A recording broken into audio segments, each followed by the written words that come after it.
Washington's first transfer commit comes from one of the best offensive linemen in the portal.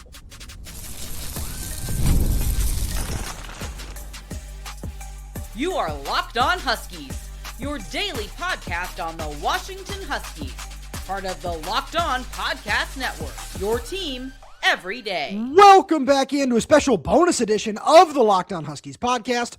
I'm Roman Tomashoff. I'm the site editor with Huskies Wire. Thanks for making this your first watch or first listen of the day, as we are part of the Locked On Podcast Network, the #1 sports podcast network. And just quick reminder to all you everydayers out there, wherever you're getting this podcast, YouTube, Spotify, Apple Music, Amazon Music, wherever that might be, please make sure to click that subscribe button, click that little bell as well, so you never miss when we post a new bonus show just like this one. And with that being said, I got a really fun show coming at all you everydayers on this Monday afternoon. I want to talk a little bit about what Washington's plan at wide receiver might be. I know it's not the top need in the portal by any stretch of the imagination, but I think it's still absolutely critical for Damon Williams in 2026. But we'll get there after talking about something else that's going to help out this star quarterback a whole lot, and that's one of the best offensive linemen in the transfer portal, Kolt Dieterich from Sam Houston State. He announced his commitment to Washington on Monday morning officially after changing his bio and really hinting at it overnight, and this is a massive win for Washington and Jedd Fisch and Michael Switzer and this entire offensive staff,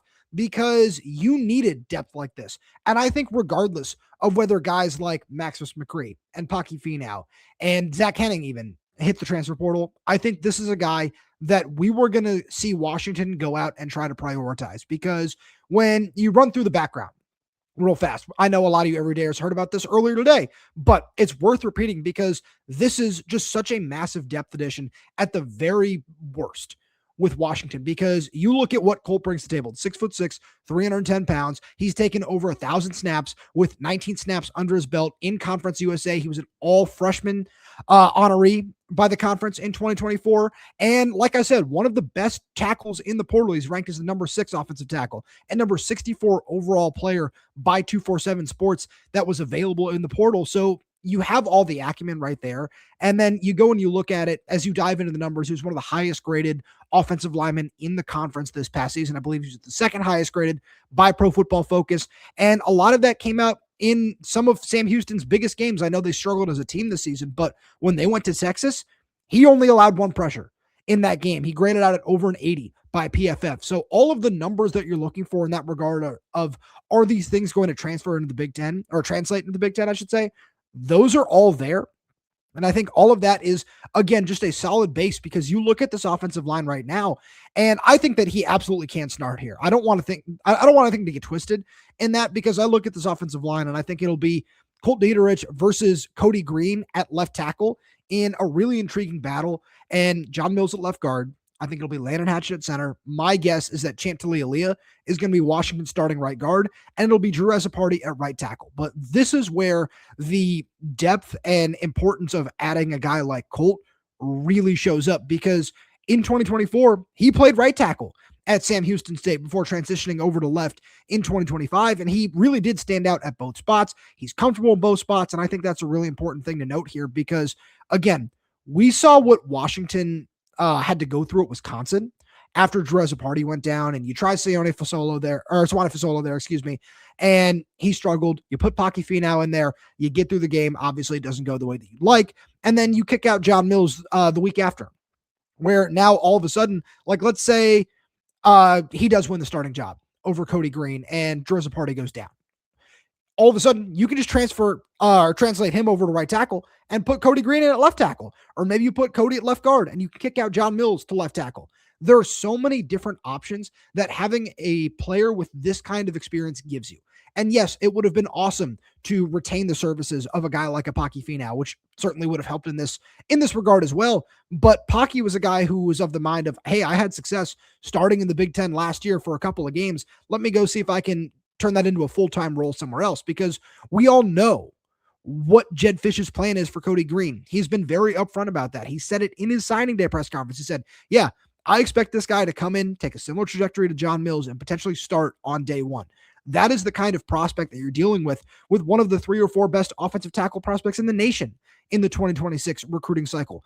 And it's great to see a guy like Kolt come in and say he's not afraid of that kind of competition. It's going to just help level up every single player in the room. And again, it just adds the depth that you're looking for along the offensive line, because I know it's something I've talked about a lot on the show over the last couple of weeks, as you everydayers know. Adding depth along the offensive line, experience depth, is something that Jedd Fisch has been shooting for a very, very long time. Because as he said, you don't just want 5 players that can start along the offensive line. You want 6, 7, 8, 9, and you can rotate them all through. And if this is one of those things where, hey, maybe all of a sudden you want to throw him out there as a jumbo tight end in 6 offensive line sets, assuming maybe Kodi Greene wins the job, great. You have an opportunity to do that. Maybe Kolt wins the job. You can still do that with Kodi Greene. There are so many different possibilities that this opens up. And at the end of the day, the most important thing is that it gets the offensive line better. And if you want to talk about some of these other guys that are in the rotation that could wind up being utilized in 2026, Garrett Hatchett, having that guy where let's say he does wind up losing the starting job to Champ Talialia as a backup at both guards and potentially the center spot as well, is a really helpful thing because of all the experience that he has under his belt. And you know that's someone who has started games for you in the Big Ten to rely on if there's an injury or if there are some struggles, if there's anything like that. That's great. You look at some of these other guys who this coaching staff has really high expectations for, whether it be Jack Schaefer or Justin Hilkema. Those are 2 guys that could wind up really making a name for themselves in spring and fall camp and just give you extra depth at tackle. Maybe it's a guy like Dominic Harris, where maybe you start him on the interior and he comes in and he shows that at 6'8", 350, 360 pounds, whatever he is, that he can give you something right away in the rotation at guard maybe. Or they just say, all right, we want you to be the 4th tackle in the rotation. There's so many different ways that all of this can work out. And I think that the offensive line was in a really solid spot no matter what the case, but adding a player of Kolt Dieterich's caliber to this unit just makes it that much better. And like I've been saying with the defensive line, what you need to do is not just raise the floor of the group, but raise the ceiling. And adding a player, again, of Kolt Dieterich's caliber, you are absolutely doing both. And I think that's a great win for Jedd Fisch and Michael Switzer and this entire coaching staff. But one position where Washington hasn't seen any wins yet, that's at wide receiver. And we'll get to that right after a message from our good friends over at FanDuel. Fridays already feel different during basketball season, and FanDuel is making them even better. Every Friday night before the games tip off, FanDuel gives fans a new way to kick off the weekend with NBA Happy Hour. NBA Happy Hour is your official pregame, a limited time window where special offers drop right inside the FanDuel app before the action starts. Fridays from 6 to 7:30 Eastern have become appointment viewing with NBA Happy Hour. Opening the FanDuel app during Happy Hour always brings something new. Boosts, bonuses, surprises, and so much more. It's easy to check the weekly special before tip-off and make a move before the window closes. It adds extra energy to Friday Night Basketball without overthinking it. So before tip-off, check the FanDuel app and see what's dropping during NBA Happy Hour every Friday from 6 to 7:30 p.m. Eastern. A little basketball, a little action, and a whole lot of Friday energy. That's NBA Happy Hour, only on FanDuel, the official sportsbook partner of the NBA. We've also got a message from our good friends over at Game Time. There's nothing like college football season, tailgates, packed stadiums, and being right there in the middle of it all. The energy, the bands, the moments you remember forever. But actually getting tickets, that part used to be frustrating with long queues, logins, and prices jumping at checkout. That's why Game Time gives the advantage back to fans. It's the easiest way to unlock amazing college football tickets and experiences in just a few taps. The app is incredibly easy to use. I went from browsing to buying tickets in just minutes. I love being able to see the view from my seat before buying, so I knew exactly what I was getting. The zone deal stood out. You pick the section, Game Time picks the seats, and you save even more. Take the guesswork out of buying college football tickets with Game Time. Download the Game Time app, create an account, and use code LOCKDOWNCollege for $20 off your first purchase. Terms apply. Again, that's code LOCKEDONCOLLEGE for $20 off. Download the Game Time app today. As we move right along here, there's been a lot about wide receiver that we've talked about on the show. And I've seen some everydayers out there saying, hey, why are you focusing on wide receiver? I don't feel that that's necessarily the biggest need for this team. And I absolutely agree. I think that defensive line, obviously, a running back at this point in time, a cornerback are all needs that supersede wide receiver. But it's very clear that this coaching staff has shown time and again that no matter what, they are going to go out and try to find ways to upgrade at wide receiver. And as I'm recording this on Monday, it sounds like a former 4-star recruit Naeshaun Montgomery, who spent his true freshman season with the Florida Gators and redshirted there, hauled in 3 catches for 26 yards, is on an official visit according to 247 Sports. So I think that's certainly something to note here, where a guy like that, who's a really nice athlete, can certainly stretch the field for you, is something that you're looking for at that position. But you kind of look around the country, and there were much more important targets, in my opinion, that you were after that have gone elsewhere, whether it be Nick Marsh, Marion Hampton, Reed Harris being another one where it sounds like he's on an official visit with Arizona State. Seems like that might be a top choice for him. Ian Strong, another name where he's got a couple visits set up. The Rutgers guy, I was really impressed with what he brought to the table. That entire Rutgers wide receiver core is really, really impressive, especially now that KJ Duff is going to wind up going back there. I think that Washington has certainly put some eggs in these baskets of these bigger guys, and maybe for one reason or another weren't able to get some of them on campus. But as I look at this position as a whole, I love the talent. I just think that, like I was talking about with Colt, with how it's all about creating as much support for Damon Williams as possible, that another wide receiver is going to be a huge piece of that, where maybe this coaching staff isn't necessarily pushing super heavily for a lot of these guys because they're looking at a player like Rasheed Williams and thinking, hey, that guy's going to be able to give us something in 2026. It's unfortunate that he got hurt and missed so much time in 2025, but we trust him and we'll be able to bring that guy back and he'll be, he hasn't missed a beat. Maybe that's their opinion. Or you could look at some of these true freshmen, and whether it's Mason James, Trez Davis, Jordan Clay, and say, all right, we think that those guys alongside Desmond Roebuck and Chris Lawson and some of these other guys can give you exactly what you're looking for in that room. I think that these are all just possibilities that are being explored by this coaching staff right now that you can't count out in any way, shape, or form. But as I continue down this path, I'm curious to see if maybe Washington is waiting on someone to enter the transfer portal. I'm not going to, speculate in any way, shape, or form on what some of those names might be, because all of a sudden that guy doesn't enter the transfer portal, and hey, who looks like the jerk in that scenario? Me. And I don't want that to happen. But I do think that is also a possibility, because we know that's something that's taking place all over the country, and I don't think that Washington is excluded from that in any way, shape, or form.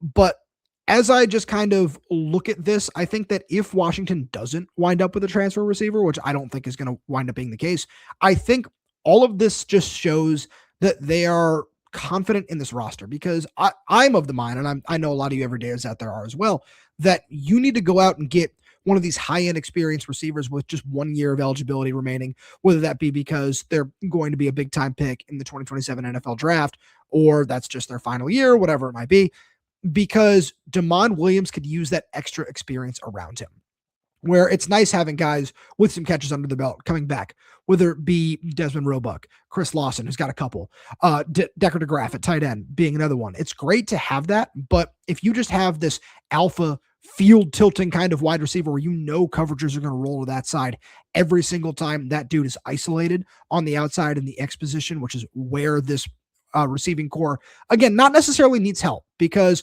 I was really impressed with Justice Williams during spring and fall camp last year. It's unfortunate that he got hurt as well. I think that Jordan Clay is somebody who can certainly come in and establish himself at that position right away. All of that is certainly well within the realm of possibilities as well. But I look at that position, I say, you could certainly use a little bit more just from going over it, because it's just like adding Kolt Dieterich to the offensive line. Yeah, that starting 5, even if you don't bring in a guy like that, is certainly solid, and it's a group that you're going to be happy with.